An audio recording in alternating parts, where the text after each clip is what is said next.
Hello student, कैसे हैं आप सब। एक बार पुनः सी कोचिंग क्लासेस पर स्वागत है। और इसके पहले हमने क्लास 12 केमिस्ट्री एनसीईआरटी चैप्टर 6 के जो प्यारे भाई वीडियो जो प्रोवाइड कराया था उसमें हमने बताया था कॉपर का समान परिचय, इसके बाद कॉपर का सांद्रण और भर्जन, इतना चीज क्लियर करा दिए थे। और आज के इस टॉपिक में प्यारे बच्चों आज हम प्रगलन केवल चर्चा करेंगे कि जैसे हमने सांद्रण किया था, सांद्रण के फलस्वरूप कुछ अशुद्धियां अलग हो गई थी।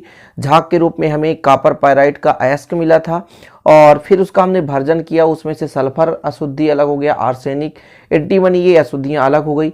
प्रगलन में भी प्यारे बच्चों जैसे हमारे पास आयरन सल्फाइड होता है तो आयरन सल्फाइड की अशुद्धियां किस प्रकार से अलग होती है उसके बारे में चर्चा करेंगे। ठीक है, तो प्रगलन में केवल और केवल इसका महत्व यही है प्यारे बच्चों कि ये क्या काम करता है। तो ये प्रगलन जो है इसका मुख्य काम है कि जो भी अपने पास भर्जन के फलस्वरूप हमें अयस्क मिला है, यानी जो आपका क्यूप्रस ऑक्साइड मिला है, Cu2O मिला है, ऑक्साइड के रूप में जो कॉपर मिल चुका है उसे हम है ना यहाँ पर प्रगलन कराएंगे। प्रगलन के फलस्वरूप उसमें जो भी शेष अशुद्धियां हैं उसे दूर कर लेंगे। तो ये डायग्राम के माध्यम से थोड़ा आप समझेंगे प्यारे बच्चों कि ये जो आपका कॉपर पायराइटिस से अयस्क जो है उसके अशुद्धियों को दूर करने के लिए हम बात्य भट्टी के रूप में अयस्क का प्रगलन करते हैं। ठीक है ना, बात्य भट्टी के उपयोग से एक बात्य भट्टी के समान है। और इसके पहले हमने आयरन या लोहा का बात्य भट्टी आपको समझाया था, उसी प्रकार यहाँ पर भी है जो कि कॉपर पायराइटिस से यानी कॉपर पायराइट से हमने जो अयस्क लिया और उस अयस्क के सांद्रण और भर्जन के फलस्वरूप उसमें कुछ और अशुद्धियां हैं,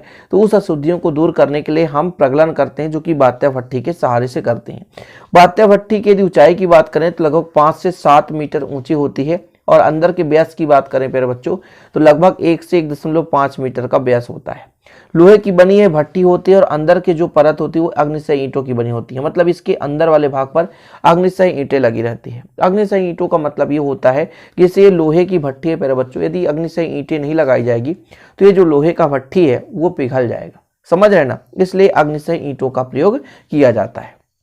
इतना क्लियर है। फिर से आप समझेंगे कि जब हम कॉपर पायराइट से प्राप्त भर्जन के फलस्वरूप जो भी अयस्क है उसमें से अशुद्धियों को दूर करने के लिए हम इस बात्य भट्टी का प्रयोग करते हैं प्रगलन के रूप में, यानी प्रगलन के क्रिया के लिए हम बात्य भट्टी का प्रयोग करते हैं। ठीक है, इतना क्लियर है। यह जो बात्य भट्टी होता है 5 से 7 फीट ऊंचा होता है, 5 से 7 फीट ऊंचा होता है और जो इसका व्यास भीतर का व्यास लगभग 1 से 1.5 मीटर होता है। अंदर लोहे की ये लोहे के अंदर यानी जो आपका आयरन का ये जो भट्टी है उसके अंदर अग्निशय ईंटें लगी रहती हैं ताकि जो हमारा मान लीजिए लोहे का टैंक है वो पिघल ना पाए कम समय में। ठीक है, नहीं तो लोहे का टैंक ही पिघल जाएगा फिर तो प्रगलन मुश्किल हो जाएगा। अब करते क्या है प्यारे बच्चों, जिस भी हमें अयस्क का, जैसे हम तो यहाँ पर कॉपर पायराइट ले रहे हैं तो कॉपर पायराइट का जो भी भर्जन के फलस्वरूप हमें मिला अयस्क उसको कोक तथा रेत के साथ मिश्रित किया जाता है। मतलब हमें भर्जन के फलस्वरूप भर्जन से हमारी कई अशुद्धियां अलग हो गई है लेकिन फिर भी उसमें कुछ ना कुछ अशुद्धियां हैं, उस अशुद्धियों को दूर करने के लिए प्रगलन का प्रयोग कर रहे हैं। तो प्यारे बच्चों अपन करेंगे क्या कि प्रगलन में हम क्या करेंगे कि जो भी कॉपर पायराइट का हमने भर्जन किया, भर्जन के फलस्वरूप जो भी हमें अयस्क मिला उसको कोक यानी कार्बन के साथ और रेत के साथ मिलाते हैं। ठीक है, और यहाँ पर जो कोक होता है प्यारे बच्चों एक ईंधन की भांति काम करता है। कोक यानी कार्बन ईंधन का कार्य करता है, ठीक है, और रेत फ्लक्स का कार्य करता है।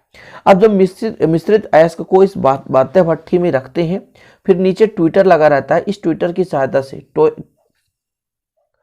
ट्विटर नहीं पर ट्वायर का नाम होता है, ये आपका ट्वायर है, ट्वायर है ना, ट्वायर। ट्विटर शब्द इसलिए बार बार आता है क्योंकि ट्विटर से बार बार अपन क्या है न्यूज वगैरह देखते रहते हैं, ट्विटर शब्द आ जाता है, कोई दिक्कत नहीं। ये ट्वायर है, एक ट्वायर की सहायता से हम गर्म वायु अंदर भेजते हैं।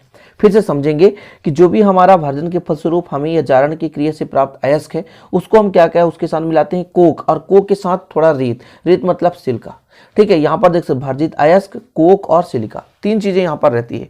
भर्जित अयस्क, कोक और सिलिका। कोक जो होता है ईंधन का कार्य करता है, रेत जो होता है वो फ्लक्स का कार्य करता है। ठीक है, और जो मिश्रित अयस्क है इसको हम बात्य भट्टी में लेकर के या ट्वायर की सहायता से गर्म क्या करते हैं प्यारे बच्चों, गर्म वायु प्रवाह करते हैं। तो निस्तापन यहाँ पे आपका निस्तापन भट्टी है, इस प्रकार से प्रगलन भट्टी। तो प्रगलन के दौरान बात्य भट्टी में निम्नलिखित क्रियाएं होती हैं, जैसे हमारा जो भी है आपका आयरन सल्फाइड जो है सिलिका के रूप में, धातुमल के रूप में, शुद्ध के रूप में बाहर हो जाती है।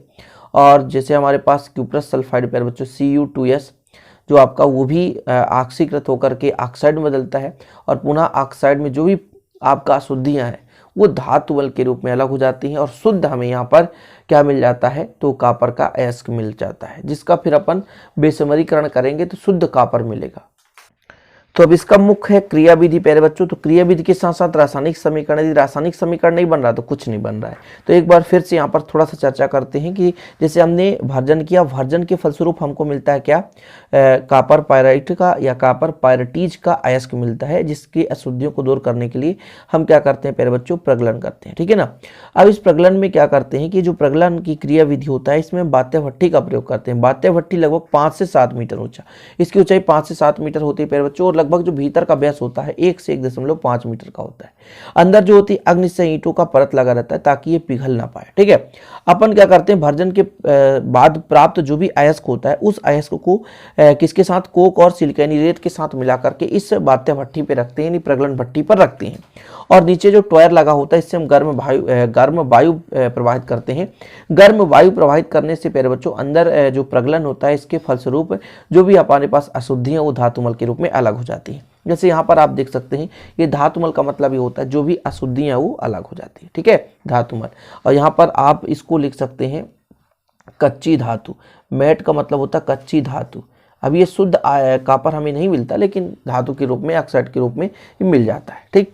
तो इसमें क्रिया विधि कैसे होता है प्यारे बच्चों, पहला जो आपका है यहाँ पर देखेंगे, भट्टी के उच्च ताप पर भर्जन से प्राप्त Cu2O, क्या Cu2O जो है वो FeS से संयोग करके आयरन ऑक्साइड बनाता है, ठीक है। चलिए इसका क्रिया हम कराते हैं तब आपको समझ में आएगा। क्रिया करा देंगे प्यारे बच्चों। जो हमारे पास क्या है Cu2O है वो FeS से संयोग करता है। Cu2O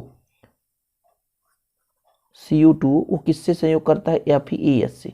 तो क्या बनाता है, Cu2S प्लस प्यारे बच्चों FeO बनाता है। FeO मतलब ये Cu2 जो है S से क्रिया Cu2S बना लेता है और FeS जो है तो FeO बनाता है। ये पहला स्टेप बताया, FeS बनाता है ना। भट्टी में उच्च ताप पर भर्जन से प्राप्त Cu2 जो है वो FeS से संयोग करके आयरन ऑक्साइड बना लेता है, आयरन ऑक्साइड है। अब देखिए जो आयरन ऑक्साइड सिलिका गालक से मिलकर के आयरन सिलिकेट बनाता है। सिलिका गालक मतलब आपके पास FeO जो है वो सिलिका गालक यानी SiO2 से क्रिया करके बना देता है प्यारे बच्चों FeSiO3। ये क्या है, यही है हमारा धातुमल। क्या है, यही धातुमल। तो 2 क्रिया विधि हो गया। मतलब यहाँ पर यदि आयरन सल्फाइड की अशुद्धि है, आयरन सल्फाइड की अशुद्धि है प्यारे बच्चों, तो ये किस में कन्वर्ट हो जाता है, ये Cu2S और FeO में, और जो कि FeO SiO2 से क्रिया करके धातुमल का निर्माण करता है। कुल मिलाकर के इस प्रगलन के फलस्वरूप हमें ये चीज प्राप्त हो जाता है Cu2S मिलता है। इतना आपको ध्यान रखना है कि ये चीज़ हमें मिल जाता है प्यारे बच्चों। जो हम क्या करते हैं, भर्जन करते हैं, भर्जन के फलस्वरूप ये 2 चीज़ें इसमें रहती है। एक आपके पास Cu2O रहता है ना, यानी आपका कॉपर का ऑक्साइड रहता है, और जो है आयरन का सल्फाइड रहता है। 2 चीज़ें रहती हैं जो कि कॉपर का सल्फाइड बन जाता है प्यारे बच्चों, और जो आयरन ऑक्साइड है वो सिलिका मिलाने के कारण वो सिलिका के साथ क्रिया करके गालक यानी धातुमल के रूप में बाहर निकल जाता है। तो इस प्रकार से प्रगलन का आपका कंप्लीट हो जाता है। और प्यारे बच्चों मैं आप लोगों को कहना चाहूँगा कि जैसे कुछ नोट्स वगैरह है वो टेलीग्राम चैनल पे फ्री में दिया जाता है, तो प्लीज़ आप टेलीग्राम चैनल का जो लिंक है वो डिस्क्रिप्शन में मैं शेयर कर दूंगा, या कि आप टेलीग्राम में सर्च करेंगे शिव कोचिंग क्लासेस प्यारे बच्चों तो आपको चैनल मिल जाएगा शिव कोचिंग क्लासेस। वहाँ से जाकर आप ज्वाइन जरूर कर लेना। शिव कोचिंग क्लासेस चैनल पर आप ज्वाइन करें ताकि आप लोगों को विधिवत वहाँ पर आपको संपूर्ण जानकारी मिल जाए और अच्छे से आप तैयार कर सकें। तो अभी जाइए, अभी जाकर टेलीग्राम चैनल को ज्वाइन कर लें। शिव कोचिंग क्लासेस सर्च जरूर करना, क्योंकि वहाँ पर बहुत सारी चीज़ें आपको प्रोवाइड कराते रहेंगे ताकि आप लोगों का स्टडी जो है वो स्ट्रांग होता चले, और कुछ नोट्स भी वहाँ फ्री पर अवेलेबल रहेगा, इसलिए आप लोग जाएं और वहाँ पर है ना फॉलो करें। तो प्रगलन आपका कंप्लीट हो गया प्यारे बच्चों। प्रगलन से हमें Cu2S मिल चुका है, जिसका हम बेसमेरीकरण करने के फलस्वरूप शुद्ध कॉपर प्राप्त कर लेंगे, और फिर उस कॉपर का हम क्या कर लेंगे, एक छोटे से वीडियो के माध्यम विद्युत अपघटन से शोधन विधि कर देंगे ताकि कॉपर का शोधन हो जाए। तो छोटे छोटे वीडियो बनाता हूँ ताकि आप लोगों को बोरिंग भी भी ना लगे और आप लोग अच्छे से तैयार करें। तो प्रगलन का एक बार फास्ट रिवीजन करते हैं, ठीक है। प्रगलन क्या करते हैं प्यारे बच्चों की, जो हमारा भर्जन होता है, भर्जन से प्राप्त कॉपर पाइराइट होता है, इसके अशुद्धियों को दूर करने के लिए हम प्रगलन मेथड का प्रयोग करते हैं, यानी बात्य भट्टी का प्रयोग करते हैं। समझ रहे ना, ये बात्य भट्टी जो होता है यानी जो प्रगलन का भट्टी होता है, ये 5 से 7 मीटर ऊंचा होता है। भीतर का जो व्यास होता है 1 से 1.5 मीटर का होता है। अंदर अग्निशय ईंटे की परत लगी रहती ताकि ये धातु पिघल ना पाए, यानी आयरन की जो भट्टी है वो पिघल ना पाए।